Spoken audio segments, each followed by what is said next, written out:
Eh, Continuamos con nuestra jornada, con nuestra cuarta jornada, con una presentación de la profesora Andrea Lehner. Andrea Lehner estudió filosofía y literatura en la Universidad de los Andes, realizó sus estudios doctorales en Francia, en la Universidad Paris 10 Nanterre. Actualmente sigue investigando sobre filosofías de la naturaleza, especialmente sobre aquellas que intentan conciliar la filosofía trascendental o la filosofía especulativa con el empirismo. El día de hoy, la profesora nos va a acompañar con una ponencia titulada Naturaleza en exceso, límites y alcances de la fenomenología de la naturaleza. Muchísimas gracias. Muchas gracias, José Luis, por la presentación.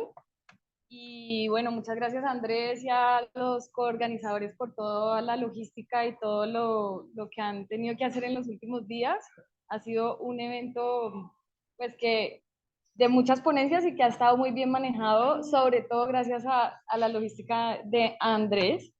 Entonces, hoy voy a presentarles un texto que es más o menos un trabajo en borrador, en proceso, que tiene que ver con un proyecto de investigación en el que estoy tratando de, como de pensar la naturaleza desde un punto de vista, mejor dicho, pensar la naturaleza no como una naturaleza que se presenta a la experiencia, donde la experiencia de alguna forma reflexiona cómo esa naturaleza se le presenta, sino tratar de pensar la naturaleza desde la naturaleza, sin necesariamente quedarse como en el paso por la conciencia o por la experiencia de la naturaleza.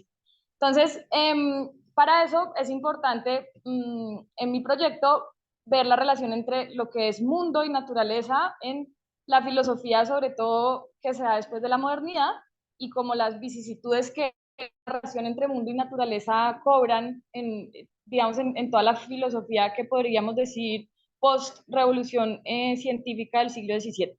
Entonces voy a leer unas partes y otras partes las voy a explicar y me saltaré algunas partes porque el texto que voy a leer está un poco largo.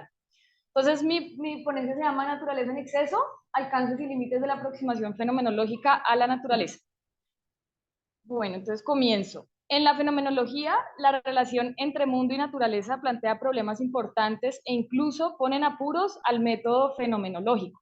El mundo, como veremos, cobra un sentido en la fenomenología de ser lo constituido por procesos históricos de institución y sedimentación del sentido humanos, mientras la naturaleza parece ser más un límite para la fenomenología, algo que la excede y que a veces la pone en una orientación más ontológica.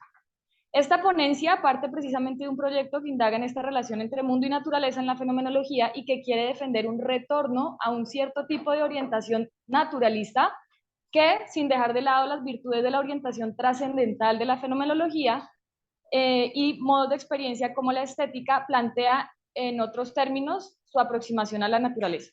Aquí presentaré algunos trazos gruesos de este proyecto, centrándome principalmente en la manera en que Heidegger piensa la naturaleza y dando al final algunas pistas que el último Merleau-Ponty sugiere sobre hacia dónde podría orientarse la fenomenología para no desentenderse tanto de la naturaleza en tanto naturaleza, a fuerza de enfocarse en exceso en la forma en que ésta nos sale al encuentro en el mundo. Antes de comenzar, quisiera contextualizar a grandes rasgos la diferencia que se traza entre mundo y naturaleza aquí. ¿Puedes pasar? Si bien antes de la modernidad los conceptos de naturaleza y mundo estaban unificados en la concepción de un orden cósmico natural a través de conceptos como cosmos, mundus y universum, con la comprensión de la naturaleza que comenzó a imperar a partir del siglo XVII en Europa, a partir de la nueva física y la metafísica que la acompañó, se allanó el camino para una bifurcación y oposición entre las nociones de naturaleza y mundo. En este momento la naturaleza comenzará a concebirse sin causas finales y como gobernada por mecanismos ciegos de causalidad eficiente. Termina así convertida en un mecanismo implacable y ciegamente determinado por la causalidad que no apunta a nada y no tiene ningún fin. El mundo humano ya no parece encajar en esta naturaleza y esto derivará en un problema de desubicación existencial para la filosofía europea. Los humanos ya no pueden sentirse como en casa en ese mecanismo ciego llamado naturaleza, pues la dimensión humana, que es significativa y llena de sentido, no entiende cómo pudo haber surgido en medio de esa naturaleza mecánica, muda, indiferente, sin sentido ni razón de ser que presentan las ciencias. El humano queda aquí en una condición anfibia, como lo señalará Hegel en su Estética. Por un lado, está jalado como todo objeto natural por las leyes de la física y hace parte de la naturaleza, pero a la vez detectará en él dimensiones que no son constatables en esa naturaleza moderna, que no parece tener sentido ni normatividad propia. El efecto general es que la experiencia humana no se logrará acomodar fácilmente dentro de esta nueva naturaleza, una naturaleza muy extraña e implacable, es la naturaleza, digamos, de la física moderna. De esta tensión surgen varias decisiones. Las disciplinas se terminan escindiendo, por un lado las que estudian la naturaleza y se centran en lo y en lo descriptivo, y por el otro lado las disciplinas que se concentran en lo normativo, los valores, el sentido. En este proceso la filosofía empezará a ocupar una dimensión extraña, una posición, no todavía no, una posición extraña, ya sea tendrá que verse como una asistente de la ciencia de la naturaleza, de la filosofía naturalis que se llama en esa época, o tendrá que abrirse su propio espacio como un tipo particular de ciencia del espíritu. Una de las ciencias del espíritu, pues digo ciencias del espíritu por seguir con el Geisteswissenschaften que es muy importante para la fenomenología. Una de las ciencias del espíritu encuentran su propio lugar dentro del nuevo reparto entre naturaleza y mundo. Una cierta filosofía se irá poco a poco separando más de la dimensión cosmológica y ese mundo que antes tenía una dimensión más cósmica en la filosofía, digamos, premoderna, se irá reduciendo, ese mundo se irá volviendo cada vez más humano, más histórico y más instituido por humanos. Ahora sí. La fenomenología no es ajena a esta separación entre naturaleza y mundo, que aquí no puedo trabajar en detalle. En ella opera siempre la distinción entre estos dos ámbitos y esto tiene repercusiones en la manera en que este tipo de filosofía se relaciona con la naturaleza. Podemos decir que en la fenomenología se instaura una distinción entre una naturaleza que sería fenoménica y entonces sería esta naturaleza que es intramundana, pues esta se muestra de alguna manera dentro del mundo humano, y por el otro hay otra naturaleza que acá le voy a llamar la naturaleza excesiva, que aparece como un límite o como aquello que no es intramundanizable, que no se puede, digamos, fenomenalizar o que no entra dentro de la fenomenalidad del mundo. En esta ponencia me propongo seguir esta pista para al final defender la posibilidad de que, aunque la naturaleza esté en exceso del mundo constituido humanamente, hay herramientas en ella que en la fenomenología que nos permitirían pensarla de una manera en la que no se enfatice tanto en cómo se da o se presenta la naturaleza a la experiencia humana, sino que se preocupe también por los modos propios de ser de la naturaleza. El objetivo, o sea, que haga más o menos una ontología o una metafísica de la naturaleza. El objetivo de llegar a cabo esta comparación es mostrar cuáles son los límites con los que se topa la fenomenología cuando su objeto de indagación es la naturaleza, y plantear la pregunta de si la naturaleza no sería precisamente el límite de la fenomenología, que la deja entre dos opciones. Por un lado, ya la deja en una opción que sería asumirla como un exceso irreductible, o la otra vía sería que la fenomenología se decida a emprender la aventura osada de la razón que Kant de alguna manera prohibió cuando le prohibió, digamos, a la razón especulativa salir de los límites de la experiencia humana, y aventurarse a pensarla usando tanto herramientas de formas de acceso que nos da tanto el contacto más primordial como con el mundo, que sería el contacto aestético o el de la percepción o la estesis, pero también otras que nos da la ciencia. Entonces el primer momento es sobre Heidegger.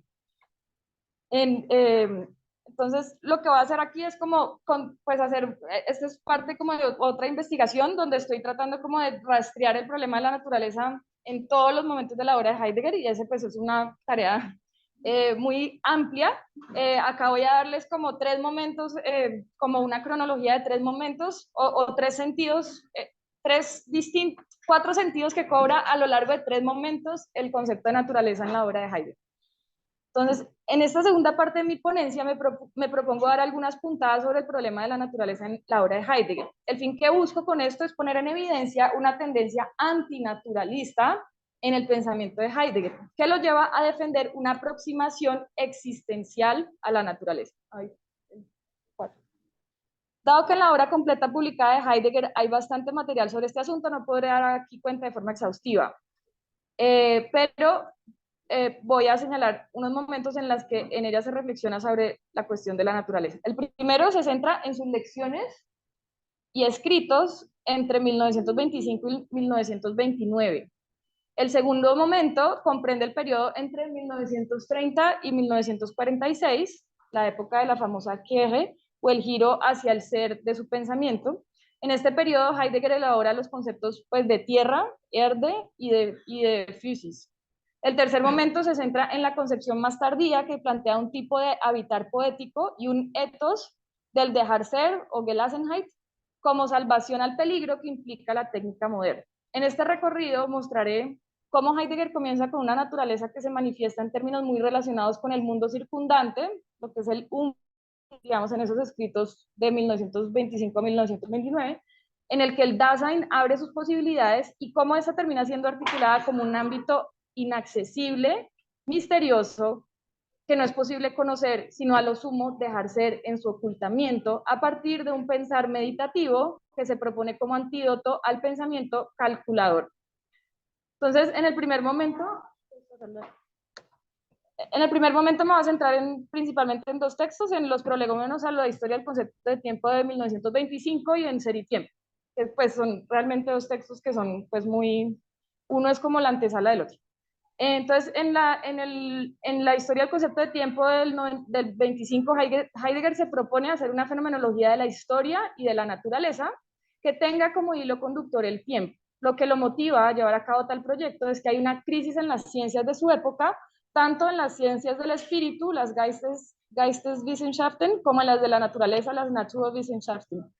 Puesto que la relación de estas ciencias con sus objetos de estudio, que están enmarcados ya en la región del ser llamada naturaleza o en la región del ser, perdón, puesto que la relación de estas dos ciencias con sus objetos de estudio que están enmarcados ya sea en la región del ser llamada naturaleza o en la región del ser llamada espíritu, se ha vuelto problemática en ese momento.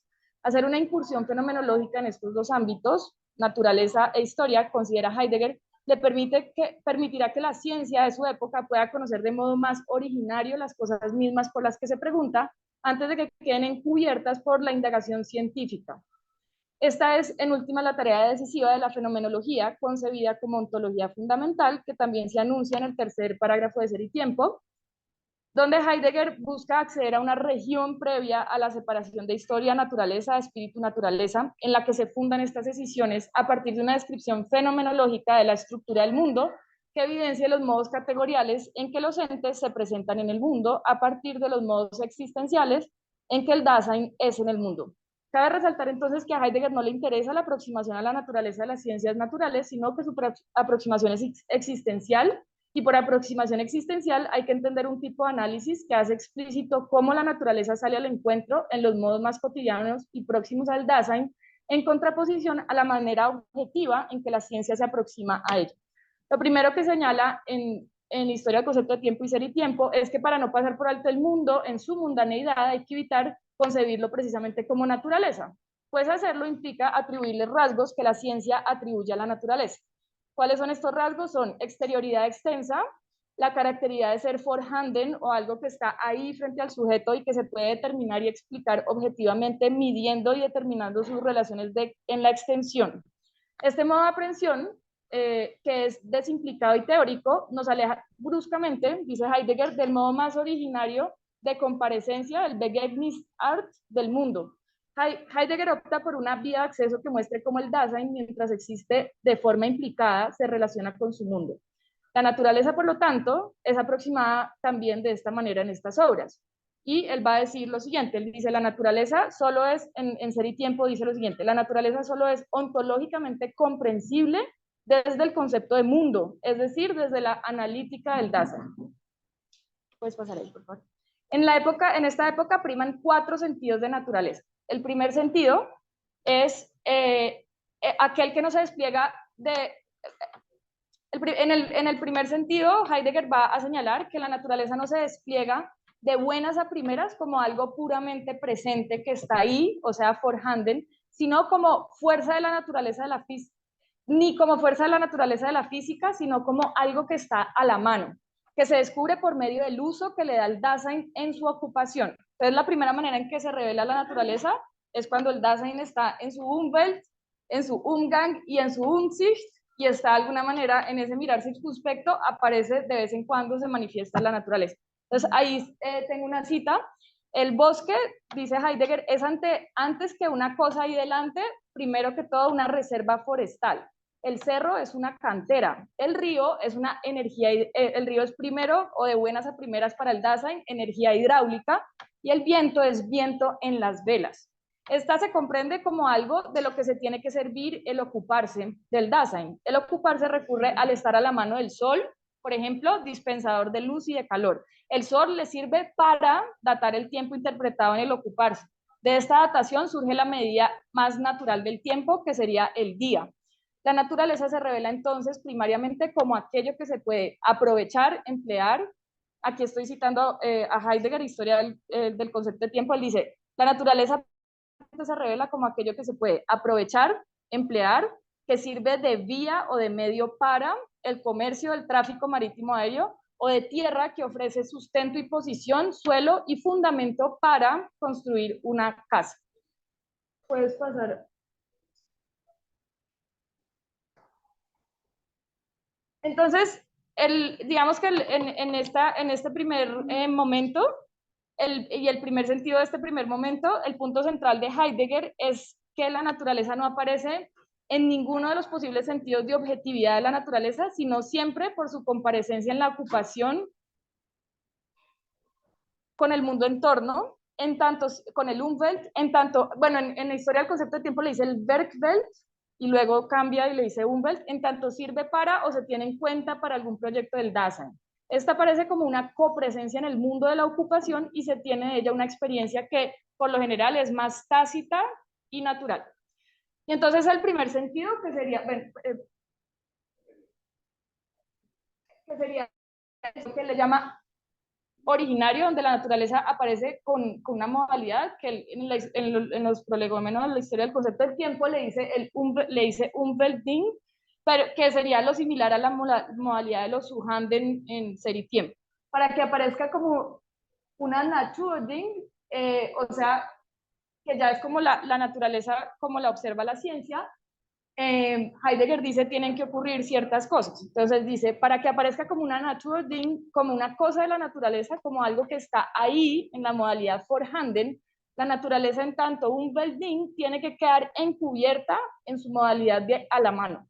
Esto ocurre cuando el trato ocupado es modificado y, por ejemplo, se la observa científicamente cómo hace el botánico con las flores que aparecen ante él. El botánico no concibe las flores como las flores en la ladera, sino como meras plantas sin contexto. En este caso, la naturaleza no hace más parte de la remisionalidad de los paraalgos en vista de la ocupación del Dasein, sino que se la toma de forma aislada y se la determina en su puro estar ahí, ante el que el Dasein puede quedarse solo mirando, exponiéndolo o interpretando.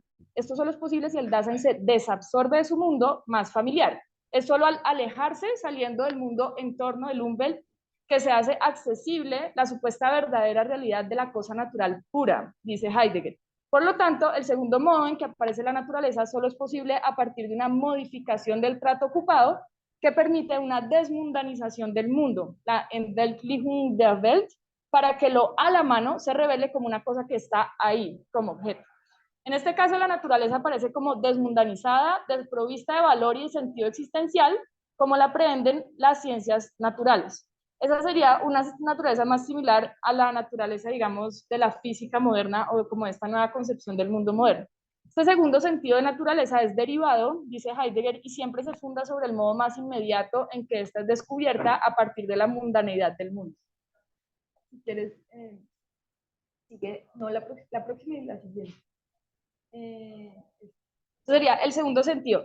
En los términos del 43 de Ser y Tiempo, como dice Heidegger, si quieres, adelántate uno, porque dice Heidegger, como quiera que se interprete este ser de la naturaleza, todos los modos de ser del ente intramundano están ontológicamente fundados en la mundanidad del mundo y por ende en el fenómeno del ser, del estar en el mundo. Entonces, pues básicamente lo que Heidegger, ahorita sí, lo que Heidegger dice es que pues básicamente para que la naturaleza aparezca en su sentido derivado, esta siempre se tiene que fundar en un sentido más originario, que es como, como la naturaleza aparece en el mundo. Entonces, en ese segundo sentido, la naturaleza tiene que ser desmundanizada, sacada del contexto del mundo, y ahí sí el mirar objetivante del científico la puede ver como el botánico mira las flores, etc. Ahora sí, sáltate dos hasta la 11. Entonces ahorita vamos al tercer sentido. El tercer sentido que sobresale en la historia del concepto del tiempo y es la naturaleza que se tiene en cuenta por ser algo que amenaza, que estorba, que importuna y se opone y puede interrumpir el complejo remisional que compone el Umwelt, lo cual importuna el trato ocupado del Dasein en su mundo. Por ejemplo, si llueve, dice Heidegger, y hay algún tipo de inundación o desastre, las actividades del Umwelt se ven interrumpidas y la naturaleza aparece como algo perjudicial y amenazante. En este caso, la naturaleza amenazante revela de manera no forzada la mundanidad del mundo, frágil del Dasein. Para evitar confrontarse con esta naturaleza inoportuna, el Dasein diseña su mundo teniéndola en cuenta de forma privativa, la excluye de sus entornos cotidianos para que ésta no estorbe o no importune. Entonces Heidegger examina cómo, por ejemplo, en los paradores de bus hay techos, entonces todo eso, digamos que implícitamente está señalando cómo el mundo está diseñado para que la naturaleza no importune las actividades cotidianas de la remisión, para que no interrumpa la remisionalidad. El sentido amenazante de la naturaleza vuelve a surgir en el parágrafo 32 de Ser y Tiempo, cuando Heidegger habla de los devastadores fenómenos de la naturaleza, que van en contra del ser del Dasein, terremotos. Él dice, esta naturaleza amenazante se muestra como un contrasentido o como absurda, vida sin, puesto que el Dasein no logra darle sentido en sus marcos de comprensión. Aunque esto se mencionó solo de pasada, Heidegger parece sugerir que estos casos muestran que hay algo en la naturaleza que va más allá, que en ella hay algo que va más allá del horizonte de comprensión. Esta se muestra como algo radicalmente independiente del Dasein y como a este y a sus maneras de dar sentido. Eso sería como esa naturaleza implacable. La naturaleza en este tercer sentido no es absorbible por el horizonte comprensor y su sentido no es explicitable en la interpretación. En otras palabras, no es una naturaleza que no es intramundanizable, que no puede ser parte del mundo.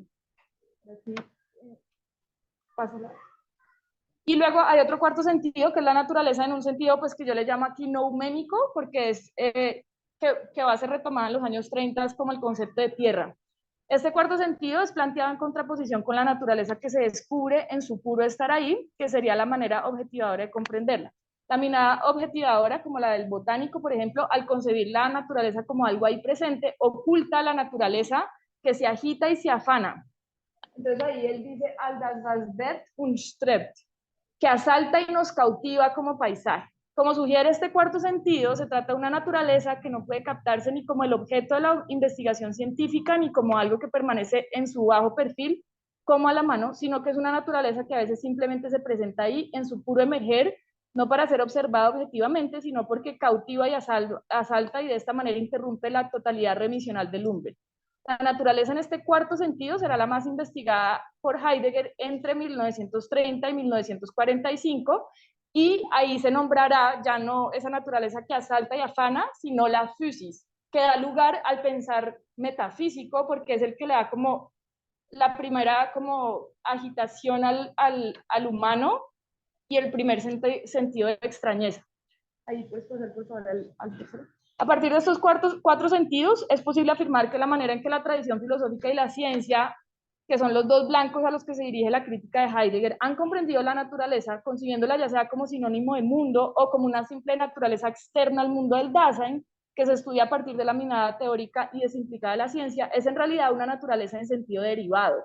A esta naturaleza solo se puede acceder a partir de la mundanidad del mundo, en otras palabras, solo la podemos ver o tener sentido de ella cuando se vuelve un ente intramundano. A pesar de que Heidegger menciona a veces a la naturaleza como lo que siempre está ahí, o como lo que es anterior a la producción humana y fundamental en tanto materia prima para ella, lo que parece señalar que está, pues, ideas que parecen señalar que la naturaleza ha estado ahí antes del mundo y de la historia humana, la naturaleza no comparece, según Heidegger, sino solo como intramundana, y solo se hace inteligible a partir de la totalidad significativa que compone el mundo del Dasein.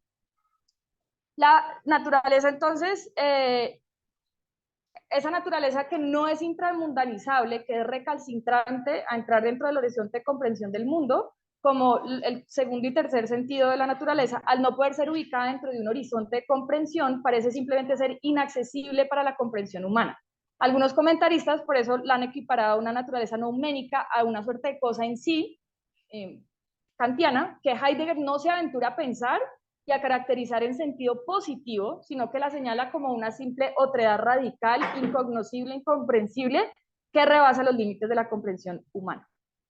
Bueno, voy a pasar rápidamente porque creo que se me está acabando el tiempo. Bueno, me toca pasar muy rápidamente por el segundo momento, pues que es como este momento post-rectorado de Laquerre, donde él ya no va a hablar de naturaleza, sino que va a hablar de physis y de tierra. Lo que hace Heidegger aquí, en este momento, es básicamente, pues hace como dos movidas. Una es que trata de volver a ganar esa dimensión original de la existencia filosófica, haciendo historia de la metafísica. Y va entonces por esto a incursionar en los comienzos de la filosofía occidental, estudiando la naturaleza a partir de la noción presocrática de physis, y va a ver cómo esa se relaciona con logos y con aletheia. Entonces, en este periodo, digamos que Heidegger ya va a dejar de lado la naturaleza en sentido originario y derivado dentro del mundo del Dasein, y lo que va a hacer es que se va a enfocar solo en el tercer y cuarto sentido que señalaba acá. El tercer sentido es, nuevamente, el de la naturaleza en su incomprensibilidad, esa naturaleza, digamos, que se retira y retrae y no entra en la manifestación del mundo, y el cuarto sentido es la naturaleza que se agita y se afana y asalta y cautiva, pero deja al humano como desarmado frente a ella. Esto apunta hacia una vida de aprehensión que arrebata al humano y tiene el potencial, dice Heidegger, de iniciarlo en un preguntar auténticamente filosófico. En varios textos de esta época, Heidegger va a examinar cómo la physis, que él entiende como el sentido más originario de ser, tiene siempre una doble modalidad. Uno está relacionado con lo que emerge, como la totalidad, y otro con aquello que dota a los entes de su naturaleza, de su usía, y este sería, pues, digamos, el ser del ente, y esa physis que se despliega permaneciendo, digamos, primero sale, hay como una fuerza emergente que sería la physis ser, luego habría otra physis que es la que hace posible la manifestación en el mundo, y luego en el mundo habría los Physei Onta, dice él, que son los entes que se manifiestan y que básicamente son los entes visibles. Además de este doble sentido, la physis tiene un doble movimiento y siempre va a tener un lado de desocultamiento, que es el de los entes que vienen a la manifestación, y luego otro lado que es el del ocultamiento. Pero entonces hay como una physis que se divide como en tres niveles. Una es que la que permite la emergencia de la manifestación, pero siempre se retrae. Luego está la que, al permitir la emergencia de la manifestación, dice él, es como una suerte de logos que sigue rigiendo en los entes, que es la usía, como el ser de los entes, y luego vendrían los entes, propiamente dichos, los entes físicos. Y lo que va a tratar de mostrar Heidegger, entonces, es que de alguna forma el logos y la aletheia humanos lo que tratan de hacer es arrancarles el logos a la physis, ese logos que se manifiesta, que impera sobre los ontas, y lo que va y coger ese logos y de alguna forma a partir de eso como traerlo al desocultamiento, y ahí es donde desarrolla toda su nueva teoría de la verdad en esta época. Y digamos en el texto de la obra de arte, que pues no puedo leer aquí todo el desarrollo argumentado, lo que va a hacer es como que él muestra que inicialmente hay una tierra, que ya no sería la primera physis de los presocráticos, sino que la va a renombrar tierra, y esa tierra está en un Urstreit, dice él, como en un combate primordial entre el ocultamiento y el desocultamiento, y lo que sucede es que de esa tierra eventualmente algo como que se manifiesta, y lo que hace la obra de arte es, a partir de eso que se manifiesta, fundar un mundo. Entonces la obra de arte lo que hace es que despliega ese combate entre tierra y mundo, y ese combate entre ocultamiento y desocultamiento que se había entrevisto dentro de la tierra. Entonces finalmente, digamos, en esta época, lo que sucede es que cuando prima el tercer y el cuarto sentido de la naturaleza de alguna forma para Heidegger queda como, pues como escindida en dos conceptos. Uno es como la naturaleza tierra, que es no intramundanizable y sería como la otredad radical, la excedencia del sentido, y luego habría una naturaleza que sí es mundanizable y que es la que de alguna forma logra coger la obra de arte, o por ejemplo los distintos modos de desocultamiento, que no es solamente, él menciona ahí la obra de arte, pero también las decisiones históricas, todo como las decisiones epocales de la historia que traen al desocultamiento esa naturaleza y permiten, cuando la traen al desocultamiento, fundar sobre ella el mundo, un mundo, digamos, histórico humano. Pero entonces ahí es importante pues siempre mostrar que como que, digamos, la naturaleza en tanto Fusis y Tierra de esta época ya están señalando hacia el proyecto más tardío donde se camina la filosofía de Heidegger, que vendríamos como al último momento. Esto se despliega sobre todo en la conferencia de la pregunta por la técnica, es esta. En la pregunta por la técnica, lo que hace Heidegger es que la naturaleza es puesta al descubierto en esta época, en la época moderna, dice él, pero de forma peligrosa. La técnica moderna tiene una manera, un conjunto de maneras que está como condensado en el prefijo ge del Gestell, de poner ante sí el mundo. Y Heidegger acuña bajo el rótulo de Gestell la forma desafiante en que se implanta a los demás entes en una totalidad. O sea, no llegué ni a la... Entonces, bueno, la idea, digamos, el Gestell, digamos, él está tan obsesionado en que no caigamos en el Gestell porque el Gestell está provocando demasiado la Tierra a desocultarse y la está desocultando, tratando de desocultar, dice Heidegger, como Bestand, como una suerte de stock disponible de mercancías y de fuente energética, que en vez de lograr como una convivencia como adecuada con esa tierra que se retrae, lo que hace es que la oculta y está más retirada que nunca, que es como la culminación que él llama la culminación de la metafísica. Y entonces a esa actitud él le va a anteponer o va a proponer pues, la actitud de el dejar ser, pues, de la Gelassenheit, y la Gelassenheit de alguna manera lo que hace es como, así como todas digamos, las formas, la técnica griega y la poiesis eran formas en que, y el logos y la aletheia, eran formas en que el humano hacía salir del oculto algo y trataba de traer ahí adelante de forma poética a la naturaleza. Lo que él va a mostrar es que pues hay distintas modalidades de la Gelassenheit, como por ejemplo pues lo que él va a llamar el dejar ser, que es la Gelassenheit, y el habitar poético en esa época. Y entonces en ese momento la naturaleza, para que no sea como provocada a salir del oculto en forma de Bestand, Heidegger va a proponer que nos contentemos con una suerte de algo que yo le llamo la tierra nouménica, que es como una suerte de tierra extraña, misteriosa, y que tenemos que quedarnos ahí como en un pensar meditativo y silencioso frente a ella.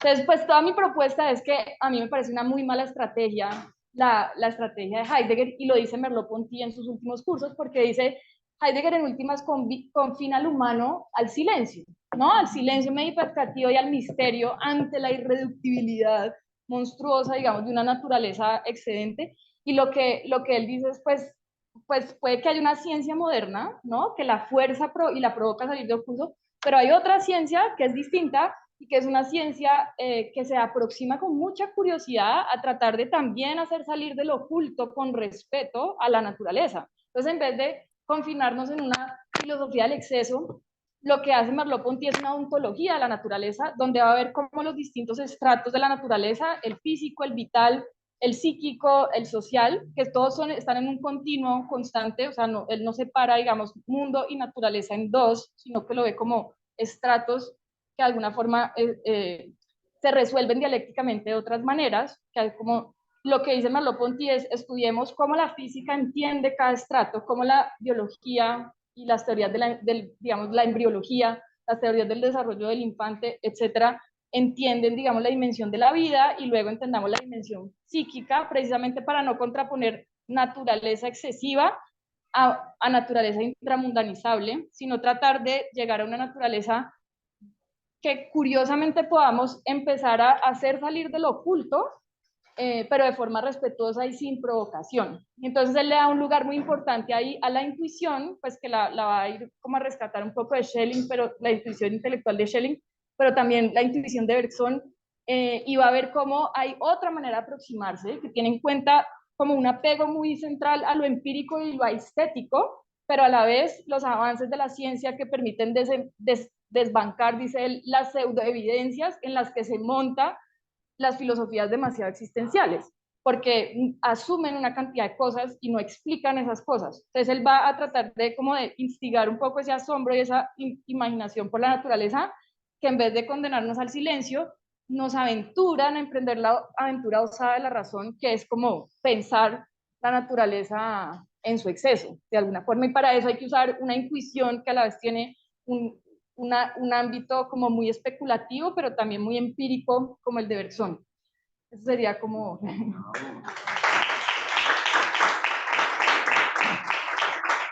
Me quedó la mitad ahí.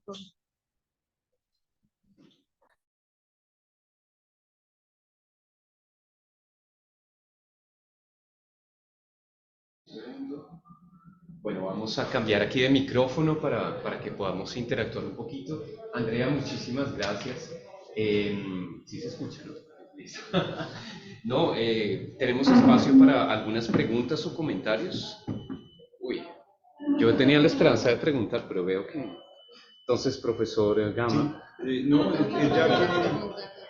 ya que arrancó por ahí, digamos, tuvo que cortar pues para que siguiera por esa onda, porque en efecto, digamos, quedó como sin exponer de fondo la propuesta de Merleau-Ponty, la manera de hacer una ciencia que respete la naturaleza o algo así. ¿Pero la tomé en serio? Que esté cerca a lo empírico, y en efecto ahí mencionaste a Schelling, y pues uno siente buena parte del programa del idealismo alemán. Entonces quería simplemente que te metieras un poquito más por ese lado, ¿cómo sería eso? Entonces, y perdón, y puedo añadir, es que si no te confusión, porque de pronto pasaste a la intuición de Bergson y era como, digo, uy, estabas hablando de Merleau-Ponty y yo no vi ahí la relación. Sí, lo puedes añadir. Creo que está relacionado.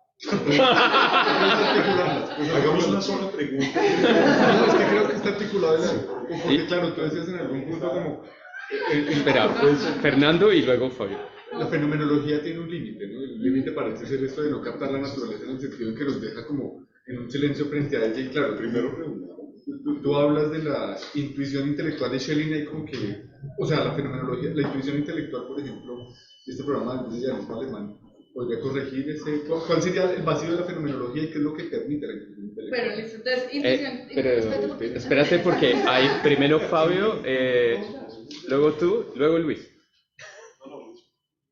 Luis. Como que preguntamos todo el Sí, hagamos una sola pregunta porque para las que están relacionadas, tú querías decir algo relacionado. Solo Un apunte de Fabio. en este sentido, yo debo decir, si paso por decir algo sobre un libro de Jean Barnes, Cosmología y Fenomenología. Justamente la tentativa de tratar este sentido del mundo con el concepto de la naturaleza, pero es una sola. Y también se tiene un texto, Y Claudia. Yo tenía una pregunta y es, al final estabas, si te entendí en la propuesta, como retomar un poco Merleau-Ponty, como ese tema de una relación como más empírica con la naturaleza, más intuitiva, menos prejuiciosa, digamos, no anticipatoria. Y estaba pensando si revisaste tal vez, ¿cómo se le traduce? Un diálogo de un camino de campo. Porque hay una idea de Gelassenheit que no es exactamente silencio, o sea, ni es como me quedo quieta, sino es un no quiero, pero además un no quiero teorético, o sea, no es yo quiero lo que, digamos, lo que quiere uno de los interlocutores es no querer, pero ese no querer es precisamente como no querer intentar ver las cosas como una mera representación o como un objeto, sino una relación como más intuitiva, más empírica, y estaba pensando si eso no conectaría más a Merleau-Ponty e incluso a Schelling además porque es un texto en el que Heidegger está leyendo a Schelling, más o menos como en la época sobre la libertad, ¿no? Sobre la libertad humana. Yo estaba pensando que de pronto ahí, si eso lo pensaste y si eso encaja, digamos, un poco con el asunto. Ok, bueno, pues empezamos con la intuición. Dejemos responder, Andrea. ¿Qué? Dejemos responder ahora sí. Bueno, el primer punto, digamos, es como Merleau-Ponty acude, pues lo que yo quiero reconstruir, que eso todavía está en intuiciones, no intelectual. Es como la idea, digamos, de que él quiere rescatar esta tendencia, pero no es la intuición intelectual, o sea, es esa intuición intelectual que se menciona en la crítica del juicio teleológico, donde Kant plantea la posibilidad de un tipo arquetípico de inteligencia, que pueda captar el todo simultáneo, que no es capaz de hacer, digamos, el entendimiento discursivo. Y entonces, de ahí surge pues la inteligencia intelectual del idealismo alemán, pero la de Fichte es muy la actividad del yo, ¿no? El yo, el ich bin ich, el yo soy yo, y lo que hace Schelling es como que dice, esa actividad del yo hay que complementarla con una filosofía de la naturaleza, y él va a usar esa herramienta de la intuición intelectual, muy influido por Goethe, porque Goethe de alguna manera, él llama eso el juicio intuitivo. El juicio intuitivo se aproxima a la naturaleza, por ejemplo la Urpflanze de Goethe, como que Goethe ve como la naturaleza en su metamorfosis loca, pero ahí ve que se pronuncia una suerte de eidos, que no está ahí, pero que él necesita hacer ese juicio intuitivo para poder captar allí una esencia en medio de tanta metamorfosis. Y él dice que eso solo lo logra hacer con la apelación a la intuición, él le llama el juicio intuitivo. Y luego lo que va a hacer Schelling es que va a retomar esa idea y va a ver en su física especulativa, sobre todo en el periodo de la filosofía de la naturaleza, lo que él va a ver es que la naturaleza tiene un lado que de alguna forma sería invisible, o sea, no se fenomenaliza, no se manifiesta positivamente, pero que lo tenemos que asumir para poder entender la naturaleza en su síntesis propia, porque si no nos toca acudir a la solución kantiana, que es sintetizar a partir del sujeto trascendental la naturaleza. Entonces lo que va a tratar de hacer Merleau-Ponty es retomar esa idea, pero en la media a través de Bergson, porque en Bergson la intuición es un acceso también, pero no es como el tercer género de conocimiento de Spinoza ni la intuición intelectual del idealismo alemán, sino que es como una captación más inmediata de la duración de la naturaleza, de la duración que está durando, que eventualmente se espacializa y se puede volver inteligencia. Entonces lo que hace Merleau-Ponty, esa parte está muy inconclusa en su obra, porque pues todo el mundo sabe que le dio el infarto cuando ya está como a punto de llegar a su nueva ontología, que era la ontología de la carne, y lo que él está tratando de hacer ahí es como una combinación entre intuición intelectual de Schelling, intuición de Bergson, y a la vez las ideas sensibles de Proust, como la pequeña, digamos, la pequeña frasecita de la sonata de Vinteuil, que encarna el amor de Odette Swann. Entonces él trata como de mezclar todo eso para llegar como a un tipo de pensamiento que pueda ver en lo visible lo invisible, pero sin desapegarse, digamos, de lo visible nunca. O sea, como que es un tipo de, pues yo le llamo empirismo especulativo, porque empieza con el contacto con la experiencia, luego va un poco al concepto especulativo, pero siempre vuelve a la experiencia para que la experiencia sea más penetrante en la naturaleza, ayudada a esos conceptos más especulativos. Eso más o menos es como lo que Merleau-Ponty, y él dice, una ontología que no pasa por la naturaleza y por lo que las ciencias están diciendo no logra llegar a esa intuición que él está como tratando de plantear ahí.